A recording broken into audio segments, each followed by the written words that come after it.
Bismillahirrahmanirrahim. Assalamualaikum warahmatullahi wabarakatuh. Salam dahsyat, full semangat kepada para peserta seri motivasi SDM Yayasan Permata Klaten. Mohon izin pada kesempatan yang berbahagia ini saya akan sharing motivasi terkait dengan mengubah pribadi biasa menjadi luar biasa, atau kalau dalam bahasa kerennya zero to hero. Untuk memulai acara pada kesempatan kali ini, mari kita awali perjumpaan kita dengan meluruskan niat bahwa aktivitas yang kita lakukan adalah karena lillah, sebagaimana kita sangat hafal ya di hadis 1 ini, innamal a'malu binniyat, sangat menentukan bagaimana kita di dalam melakukan proses ataupun menerima sebuah apapun itu dalam kehidupan kita. Ketika kita luruskan niatan kita, maka yang akan mewujud ataupun yang akan terjadi di dalam kehidupan kita akan merasakan enjoy. Sebuah kata hikmah yang menggugah barangkali ini menjadi salah satu pengantar dalam sesi sharing motivasi SDM. Sejarah telah mencatat kesungguhan semangat dan tingginya cita-cita telah mengangkat derajat orang-orang biasa menjadi istimewa, bahkan menobatkan rakyat biasa menjadi lebih mulia daripada para raja. Kata hikmah ini setidaknya memberikan motivasi ataupun penyemangat bagi kita, siapapun kita, ketika kita memiliki semangat yang tinggi ataupun azam yang kuat, maka Allah akan berikan jalannya ketika kita mau berusaha. Kita akan coba lihat ataupun kita akan coba saksikan salah satu video yang ini akan cukup memberikan inspirasi ataupun motivasi bagi kita untuk membangkitkan spirit, terlepas dari kontroversi apapun yang ada pada orang yang dalam video ini, tetapi intinya kita mengambil pada sisi positifnya.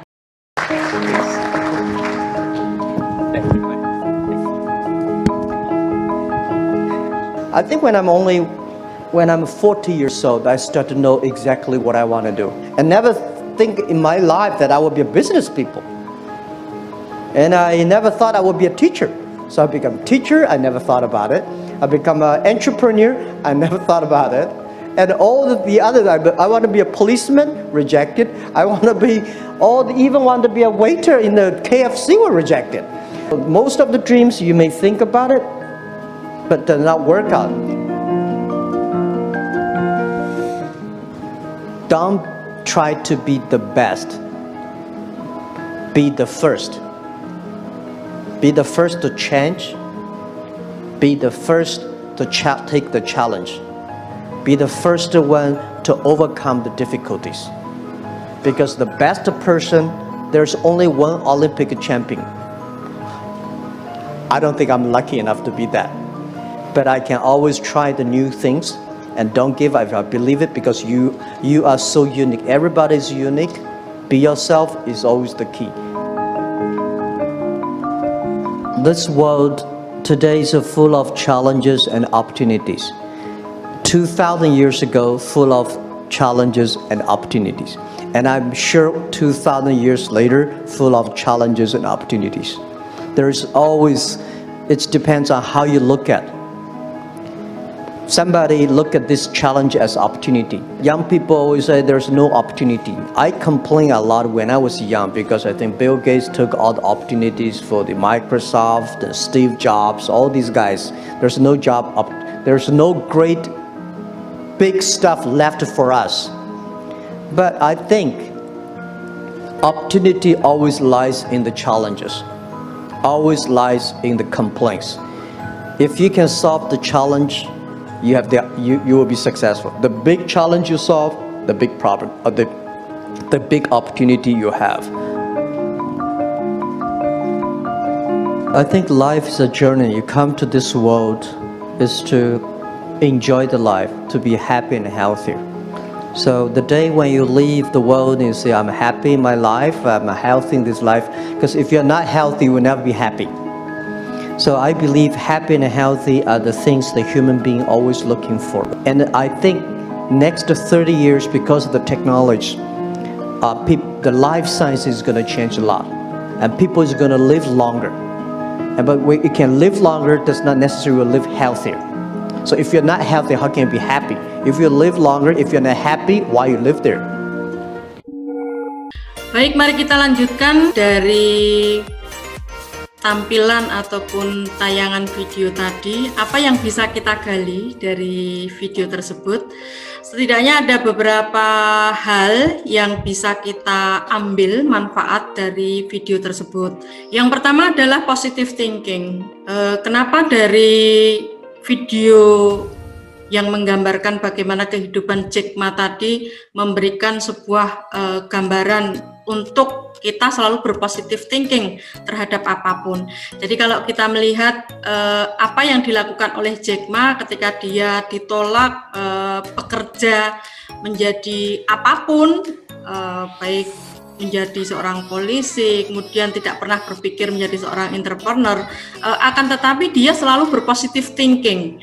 Dan di dalam ajaran agama kita pun, itu pun juga diajarkan kita untuk senantiasa berpositif thinking terhadap apapun yang sudah Allah berikan kepada kita. Sebagaimana kita ketahui, Allah itu sesuai dengan persangkaan hambanya. Ketika kita senantiasa berpositif thinking terhadap apapun yang Allah berikan kepada kita, maka hal-hal positif yang akan kita dapatkan di dalam kehidupan kita, seperti itu. Itu terkait dengan positive thinking yang bisa kita ambil untuk memberikan sugesti positif dan hal-hal yang sifatnya positif di dalam kehidupan kita. Kemudian yang kedua yakni terus selejitkan potensi diri kita. Jadi fokus pada kelebihan-kelebihan yang kita punya, jangan pada kelemahan-kelemahan yang kita miliki. Jadi ini sebagai salah satu kunci ataupun sebagai salah satu hal yang perlu kita perhatikan untuk bisa memaksimalkan potensi kita, maka kita harus terus melejitkan potensi diri kita. Apapun itu. Jadi masing-masing dari kita memiliki kelemahan, memiliki kelebihan, maka mari kita berfokus pada hal-hal yang menjadi kelebihan kita untuk bisa kita maksimalkan atau bisa kita pushkan untuk memberikan kemanfaatan pada orang lain. Kemudian yang berikutnya terkait dengan terus melejitkan potensi diri ini, ternyata kita juga perlu belajar iri ya terhadap dua orang ini. Kalau di dalam hadis riwayat Bukhari dan Muslim itu disebutkan tidak ada iri kecuali kepada dua orang.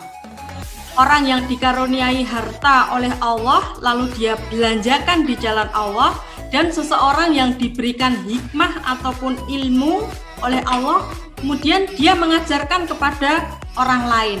Nah, ini dua orang yang patut kita ireni atau kita cemburu kepada orang-orang yang kaya tetapi dia membelanjakan hartanya untuk kepentingan-kepentingan banyak orang dan untuk kepentingan-kepentingan di jalan Allah. Dan yang kedua adalah orang yang berilmu. Jadi mari kita sebagai seorang pendidik, kita sebagai seorang pengajar selalu mengorientasikan bahwa ketika kita memberikan ilmu ataupun ketika kita berbagi ilmu kepada orang lain, maka niatkan bahwa ilmu yang kita berikan itu adalah untuk kemanfaatan pada banyak orang, sehingga akan mengalir banyak pahala dengan adanya aktivitas yang kita lakukan, yakni mengajarkan ilmu-ilmu kebaikan kepada banyak orang, terlebih pada panjenengan semuanya yang sangat lekat dengan anak didik di masing-masing lembaga yang kita punya seperti itu, sehingga kaitannya dengan dua iri terhadap dua orang ini, yakni kaya dan berilmu ini, mari kita jadikan sebagai spirit ataupun semangat untuk mengubah kehidupan kita. Jadi jangan mau kita menjadi seorang guru ataupun seorang pendidik yang biasa-biasa saja. Jadi harus lebih daripada yang lainnya, sehingga kita bisa mengupgrade ataupun memaksimalkan potensi yang kita punya. Dan ketika kita memaksimalkan potensi yang kita punya, maka akan banyak hal positif, akan banyak hal kebaikan yang akan kita dapatkan. Dahsyatkan cita-cita kita. Jadi kita dibekali untuk senantiasa memiliki harapan senantiasa memiliki cita-cita, tentu cita-cita yang baik ataupun cita-cita yang positif ya, tidak hanya cita-cita terkait dengan kepentingan duniawi saja, akan tetapi juga lebih pada orientasi kita, yakni cita-cita untuk akhirat kita. Jadi untuk mendahsyatkan cita-cita ini, cita-cita yang kita inginkan apa saja, terkait dengan kepentingan ataupun urusan yang sifatnya duniawi apa saja, akhirat apa saja, coba kita ceritakan kepada orang lain, sehingga itu nanti akan menjadi semacam vibrasi ataupun penguat bagi kita untuk mencapai apa yang sudah kita cita-citakan. Kalau kita memiliki cita-cita tertentu, maka mari kita ceritakan kepada orang lain, atau setidaknya kita bisa kabarkan kepada orang lain untuk bisa menguatkan apa yang menjadi obsesi ataupun keinginan kita. Buatlah proposal kehidupan di dalam hidup kita itu yang kita ajukan kepada Allah terkait dengan urusan duniawi dan akhirati. Coba kita buat proposal yang kita ajukan kepada Allah, sehingga ketika di dalam kehidupan kita itu ada semangat ataupun spirit untuk mewujudkan apa yang sudah menjadi impian ataupun cita-cita yang memang kita harapkan di dalam kehidupan kita. Kemudian yang berikutnya adalah manfaatkan waktu dan berharaplah hanya kepada Allah. Jadi terkait dengan waktu ini, sebagaimana kita ketahui, kita sering mendiskusikan terkait dengan manajemen waktu ya, bahwa waktu itu adalah bagian daripada umur kita. Maka mari kita manfaatkan waktu dengan sebaik-baiknya, dan kalau kita memiliki impian-impian, harapan-harapan atau apapun terkait dengan kehidupan kita, maka hanya berharaplah kepada Allah untuk bisa mewujudkan apa yang kita inginkan. Ada beberapa hal yang memang perlu kita perhatikan. Yang pertama, kita mau diingatkan betapa waktu itu sangat penting di dalam kehidupan kita. Jadi ketika kita selesai mengerjakan satu urusan, maka segera beralihlah untuk menyelesaikan urusan yang lainnya. Maka harus kita manage dengan sebaik-baiknya, karena dengan modal waktu inilah kita itu akan bisa mencapai kesuksesan ataupun mencapai tujuan yang diinginkan. Kemudian yang bisa kita ambil dari video tadi, yakni bahwasanya ciri orang yang sukses itu adalah orang yang senantiasa optimis. Jadi orang yang senantiasa optimis itu orang yang senantiasa memiliki harapan-harapan di dalam kehidupannya. Terus terkait dengan sukses ataupun keberhasilan di dalam kehidupan kita, tentu kita berharap jangan pernah kita di dalam kehidupan ini kemudian menjadi orang yang pesimis. Orang yang pesimis itu tidak berani mencoba. Maka yang perlu kita perhatikan, mari kita senantiasa memiliki optimisme. Semoga bisa diambil kemanfaatannya untuk kita semuanya. Untuk mengakhiri pertemuan kita kali ini, salam sukses, salam dahsyat full semangat. Assalamualaikum warahmatullahi wabarakatuh.